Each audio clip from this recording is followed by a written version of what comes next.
I want you to talk. Don't tell me that. Don't tell me that. How much your money? Okay, no tell me. See, okay, the empty. You see, Arsenal play past Chelsea. What do you mean? Now, the place. Put them inside the grace. What do you mean? Why you gonna interrupt me? I go. See, Make I tell you. Arsenal play past Chelsea. Chelsea na old school. What do you mean? Chelsea came old school. Chelsea na old school. Okay, you should back home. See, I go pay for higher. You should back home. Okay. On chain argument on that one gap, bada. I like it on the hour. Okay.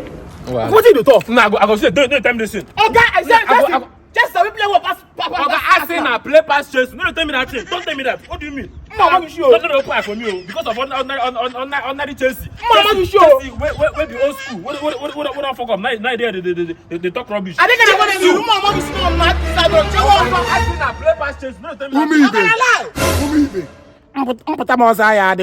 My third coming, I had him. Okay. For the last time, Chief 2.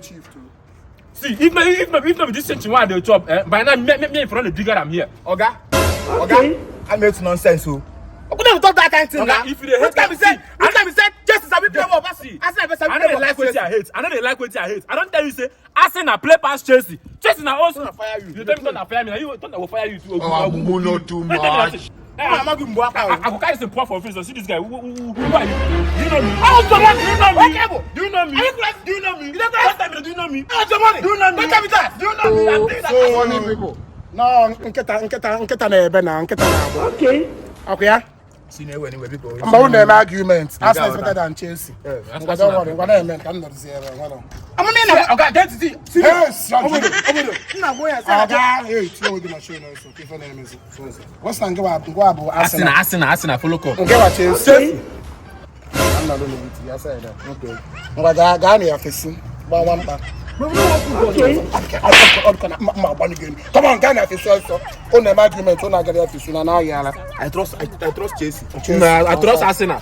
Never. Arsenal win. Arsenal win.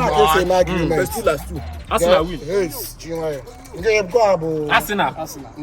Chelsea. My season just be done. About season next year. I'm having the marine. You say the person the money. Okay, what I do? Only half work on the money. Man, I wanna go closer. No. To my bike close. Okay, what I do? So you cheat me, fam. You cheat me, fam. Oh, where will you? You will. I can't my continue saying no one. That's what you You be there. You still get mad. You still get mad to talk. You know, shut up. Double candidate.